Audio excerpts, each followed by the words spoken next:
करते हुए योग आसन प्राणायाम आदि करते हैं तब इसका पूरा लाभ होता है। तो मैं आपको आपकी जिंदगी के लिए छोटे छोटे कुछ 4 नियम बताना चाहता हूं और ये 4 नियम का पालन आप सब करिए। मैं आपको विनम्रता पूर्वक लेकिन विश्वास से कहता हूं कि ये 4 नियम का जो भी पालन करेगा जिंदगी में बीमारी और रोग उसको कभी आएंगे नहीं। परम पूजनीय स्वामी रामदेव जी खुद 40-45 साल से इन 4 नियमों का पालन करते हैं। आप भी अगर ये पालन करेंगे तो बहुत अच्छा होगा। मैं भी करता हूं मेरे जीवन में। मैं पिछले 15 वर्षों से योग प्राणायाम करता हूं, उसके साथ कुछ नियम मैंने बनाए हैं, वो नियम का पालन करता हूं और वही नियम आपको बताना चाहता हूं। स्वामी जी पालन करते हैं, मैं करता हूं, हमारे लाखों योग शिक्षक करते हैं और इन नियमों का पालन करने से हमको इतना लाभ हुआ है कि कभी बीमारी आती नहीं। 15 साल से मैंने हर बार मेरा बीपी चेक किया, नॉर्मल है, शुगर नॉर्मल है, ट्राइग्लिसराइड्स नॉर्मल है, कोलेस्ट्रॉल नॉर्मल है। पिछले 15 साल में कभी सर्दी जुकाम भी नहीं हुआ, गला भी नहीं बैठा, कभी हॉस्पिटल नहीं देखा, कभी डॉक्टर के पास नहीं गए, क्योंकि जरूरत नहीं पड़ी। और वो जरूरत नहीं पड़ी क्योंकि हम निरोगी हैं, स्वस्थ हैं। ये निरोगी और स्वस्थ होने के लिए आयुर्वेद की एक छोटी सी जानकारी आपसे मैं शेयर करना चाहता हूं। आयुर्वेद में ये कहा गया है कि किसी भी व्यक्ति को निरोगी होना है, रोग मुक्त होना है, तो अपने जीवन में 3 बातों का ध्यान रखे। अपना वात, पित्त और कफ तीनों का संतुलन रखे। वो 3 तरह के दोष हैं हमारे शरीर में, वात, पित्त, कफ। आपने सुना होगा ये त्रिदोष आधारित शरीर है। जब वात बहुत बिगड़ जाता है तो 80 से ज्यादा रोग आते हैं। जब पित्त बहुत बिगड़ जाता है तो लगभग 46 से 50 रोग आते हैं और जब कफ बिगड़ जाता है तो 28 रोग आते हैं और वात, पित्त, कफ तीनों बिगड़ जाएं तो 148 रोग आते हैं। सर्दी, खांसी, जुकाम से लेकर और कैंसर तक जो आखिरी रोग माना जाता है, ये सब वात, पित्त, कफ के बिगड़ने का खेल है। तो इस देश के आयुर्वेद चिकित्सा के सबसे महान लोगों में से कुछ नाम आप जानते हैं, जैसे चरक ऋषि, जैसे सुश्रुत ऋषि। ऐसे एक ऋषि हुए बाघभट्ट। बाघभट्ट ऋषि ने एक पुस्तक लिखी है, उसका नाम है अष्टांग हृदयम, और एक पुस्तक लिखी है उसका नाम है अष्टांग संग्रहम। इन दोनों पुस्तकों में उन्होंने 7000 नियम बताए हैं।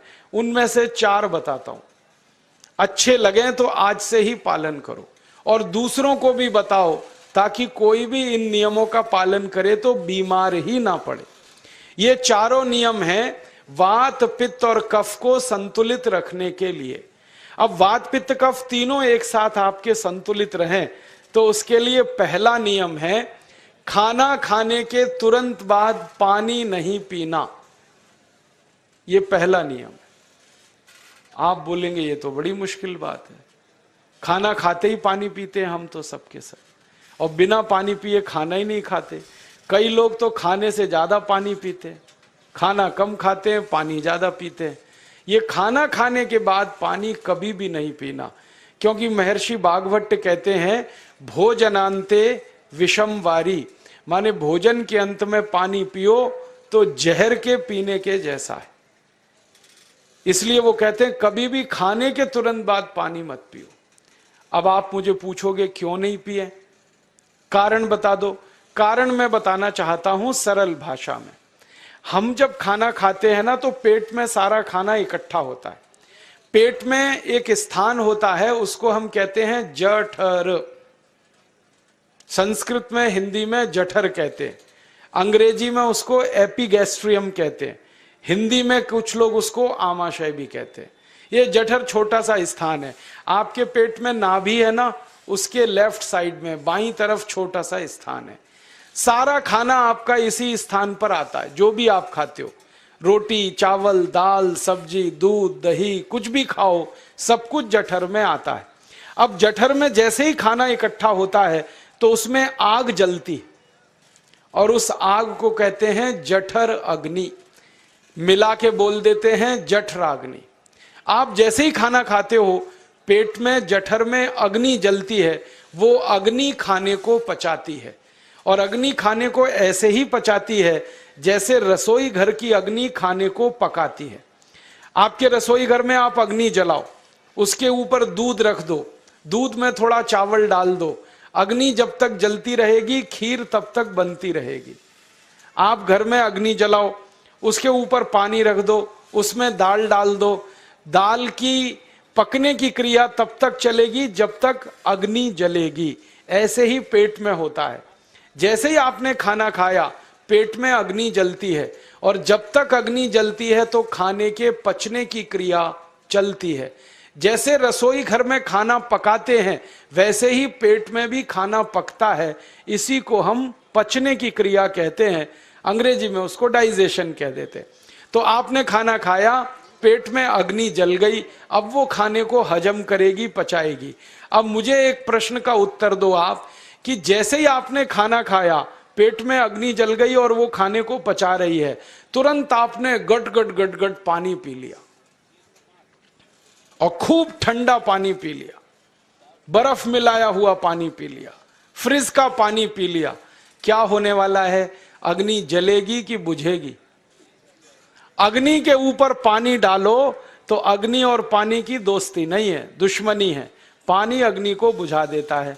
तो आपने खाना खाया, अग्नि जली, पीछे से गटगट पानी पी लिया, अब अग्नि शांत हो गई, अब खाना पचेगा नहीं, तो वो पेट में पड़ा पड़ा सड़ेगा, और सड़ा हुआ खाना 100 से ज्यादा विष पैदा करेगा, और वो 100 विष आपकी जिंदगी को नरक बना देंगे, और जिंदगी भर आप बीमार पड़े रहेंगे। आपको मालूम है, कई लोग कहते हैं मुझे पेट में बहुत गैस बनती है। ये गैस उन्हीं को बनती है जिनका खाना हजम नहीं होता। कोई लोग कहते हैं कि मुझे पेट में जलन होती है, ये जलन उन्हीं को होती है जिनका खाना पचता नहीं। कोई कहते हैं कि मेरे पेट में एकदम गुम हो जाता है, फूल जाता है, ये सब वो लक्षण हैं जब खाना पचता नहीं। तो खाना पचेगा नहीं तो सड़ेगा, सड़ेगा तो विष पैदा करेगा, और वो विष आपको बीमार करेंगे। इसलिए महर्षि भागवत ने कहा, खाना खाते ही पानी मत पियो। समझ में आया? फिर आप बोलोगे कितनी देर तक नहीं पिए? कम से कम 1 घंटे तक। 1 घंटे बाद पानी पियो। आप बोलोगे जी 1 घंटा क्यों? ये जो अग्नि जलने की क्रिया है ये लगभग 1 घंटे तक ही चलती है पेट में, उसके बाद अग्नि अपने आप शांत हो जाती है, उसके बाद पानी पी लो। तो खाना अगर 10 बजे खाया तो 11 बजे पानी पियो, 11 बजे खाया तो 12 बजे पियो, 12 बजे खाया तो 1 बजे पियो, 1 घंटे बाद पानी पियो। अब आपके मन में यह सवाल आ सकता है कि खाना खाने के पहले पी लें क्या? हाँ पी लो, 40 मिनट पहले पेट भर के पानी पी लो। 10 बजे खाना खाना है, 9:20 पे खूब पानी पी लो, जितना पी सकते हो। 11 बजे खाना खाना है, 10:20 पे पी लो, खूब पानी पी लो, 40 मिनट पहले। आप और एक सवाल पूछ सकते हो कि अच्छा ठीक है, खाने के बाद पानी तो नहीं पिएंगे, कुछ और पी सकते हैं क्या पानी को छोड़कर?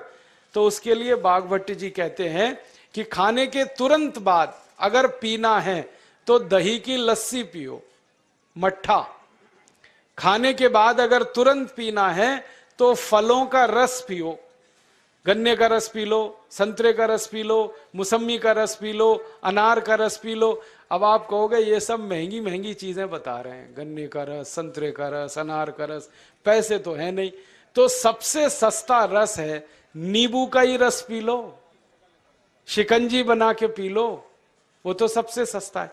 तो खाना खाने के बाद या तो दही की लस्सी पियो या रस पियो। और एक तीसरी चीज है, दूध पी सकते। तो खाने के तुरंत बाद पीना है तो दही की लस्सी या मट्ठा, खाने के तुरंत बाद पीना है तो कोई फल का रस, खाने के तुरंत बाद पीना है तो दूध। पानी 1 घंटे बाद पियो। और अगर एक बात ध्यान रखो तो अच्छा है कि सवेरे खाना खाते हैं जिसको हम ब्रेकफास्ट कहते हैं, नाश्ता, तो फलों का रस पीना अच्छा, दोपहर को खाना खाएं तो लस्सी और मट्ठा पीना अच्छा, और रात का खाना खाएं तो दूध पीना अच्छा। जो लोग इस नियम का पालन कर सकते हैं जिंदगी में कभी भी 80 रोग उनको नहीं हो सकते। वात पित्त कफ तीनों ही इस एक छोटे से नियम से संतुलित रहते हैं। तो ये पहला नियम मैंने आपसे कहा। दूसरा नियम एक और है, और वो नियम ये है कि पानी कभी भी पियो, घूट घूट भर के पियो। जैसे गरम चाय पीते हैं, गरम कॉफी पीते हैं, गरम दूध पीते हैं, एक एक घूट भर के, एक एक सिप करके, ऐसे ही पानी पीने की आदत डालो। ये मुंह में एक बार गिलास लगा लिया, गटागट उसको खाली कर दिया, ये तरीका गड़बड़ है। एक घूट पानी, 2 घूट पानी एक बार में उतना ही पियो। आप बोलोगे ये क्या चक्कर है? बात ऐसी है कि एक एक घूट पानी जब हम पीते हैं तो मुंह की लार पानी के साथ मिलकर पेट में अंदर जाती है, और ये जो मुंह की लार होती है ये क्षारीय होती है, और पेट में हमेशा अम्ल बनता रहता है। तो एक घूट पानी पिया, मुंह की लार इसके साथ अंदर गई, 2 घूट पिया और ज्यादा गई, बार बार लार अंदर जाएगी तो क्षार पदार्थ पेट के अम्ल के साथ मिलेगा। पेट में अम्ल बनता है, मुंह में लार क्षारीय होती है। तो ये क्षार को अम्ल में मिला दिया जाए और ये अच्छे तरीके से मिलकर पेट में जाए तो कभी भी कोई व्यक्ति के पेट को अम्लता नहीं होती, एसिडिटी नहीं होती। और पेट में अम्लता नहीं होती तो रक्त में अम्लता नहीं होती, और जिनके रक्त में अम्लता नहीं होती उनकी जिंदगी में कभी भी वात पित्त कफ के असंतुलन की स्थिति पैदा नहीं होती। इसलिए पानी घूट घूट करके पीना। मैं आपको एक छोटा सा मेरा ऑब्जर्वेशन बताता हूं, परीक्षण। आप भारत देश में या दुनिया में कहीं भी जाओ, मनुष्य को छोड़कर पशु पक्षियों को देखना शुरू करो, वो पानी कैसे पीते। किसी चिड़िया को पानी पीते हुए देखो, किसी पक्षी को पानी पीते हुए देखो, वो चोंच के एक बूंद ही के बराबर ही पानी उठाता है। एक बार में एक बूंद पानी लेगा, फिर थोड़ी देर चोंच चलाएगा, फिर पिएगा, फिर दूसरी बूंद लेगा, फिर चोंच चलाएगा, फिर पिएगा, फिर तीसरी बूंद। एक एक बूंद पक्षी पानी पीता है। कुत्ते को पानी पीते हुए देखो, चाट चाट के पानी पीता है। शेर को पानी पीते हुए देखो, चाट चाट के पानी पीता है। जितने जानवर चाट कर पानी पीते हैं, जितने पक्षी एक एक घूंट पानी पीते हैं, किसी भी पक्षी और किसी भी जानवर को डायबिटीज नहीं है, किसी को अर्थराइटिस नहीं है, कोई पक्षी ओवरवेट नहीं है, कोई पशु ओवरवेट नहीं है। वो सब स्लिम और ट्रिम है, क्योंकि वो इतने होशियार हैं कि पानी चाट के पीते हैं या घूट घूट करके पीते। अब मुझे ये हैरानी होती है कि ये पशु पक्षियों को कौन सिखाता है? वो अपने जन्म से ये ज्ञान सीख के आते हैं। उनका कोई गुरु नहीं है, उनका कोई विद्यालय नहीं है, उनके कोई प्रशिक्षण शिविर नहीं लगते, फिर भी उनको इतनी अकल है कि पानी घूट घूट पीना।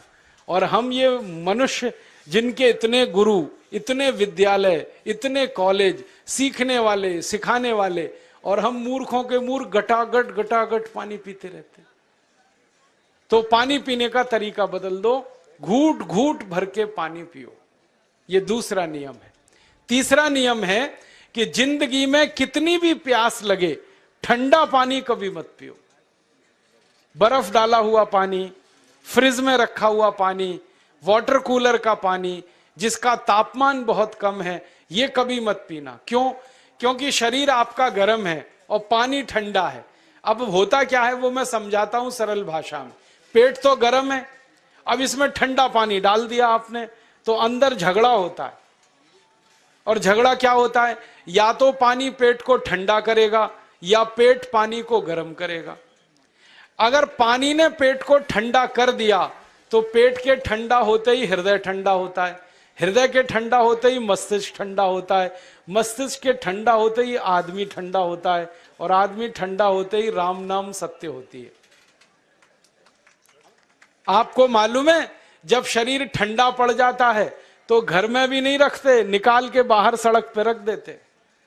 जो घर आपने बनाया अपनी मेहनत से, शरीर के ठंडा पड़ते ही निकाल बाहर करते हैं उस घर में से, और फिर चिल्लाने लगते हैं लेके जाओ, जल्दी लेके जाओ, इसको जला के आओ।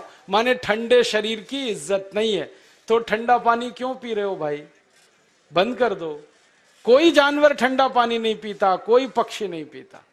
तो आप ये ठंडा पानी पीना बंद करो, सादा पानी पीना शुरू करो। और गर्मी के दिनों में बहुत अगर आपको तकलीफ है तो मिट्टी के घड़े का पानी पी लेना, फ्रिज का और बर्फ का नहीं पीना। ये तीसरा नियम है। और चौथा और आखिरी नियम है कि आप सवेरे ही सवेरे जब सोकर उठते हो तो सबसे पहले पानी पियो। जैसे ही आपकी आंख खुल गई तो पहले 2-3 गिलास पानी पी लो, उसके बाद आप टॉयलेट में जाओ। उठते ही पानी पियोगे तो 2 फायदे हैं। पहला फायदा यह है कि पानी पेट में जाकर बड़ी आंत को साफ करता है, और जैसे ही बड़ी आंत की सफाई होगी पेट पे दबाव पड़ेगा और आप संडास घर में जाएंगे, 2-3 मिनट में पेट आपका साफ हो जाएगा। जिनका पेट सुबह एक बार में साफ हो जाता है उनकी जिंदगी में कभी रोग नहीं आता। इसलिए सुबह सुबह उठते ही पेट साफ होना जरूरी है। और उठते ही पानी पियोगे तो मुंह की जो लार है वो पानी के साथ मिलकर अंदर जाएगी।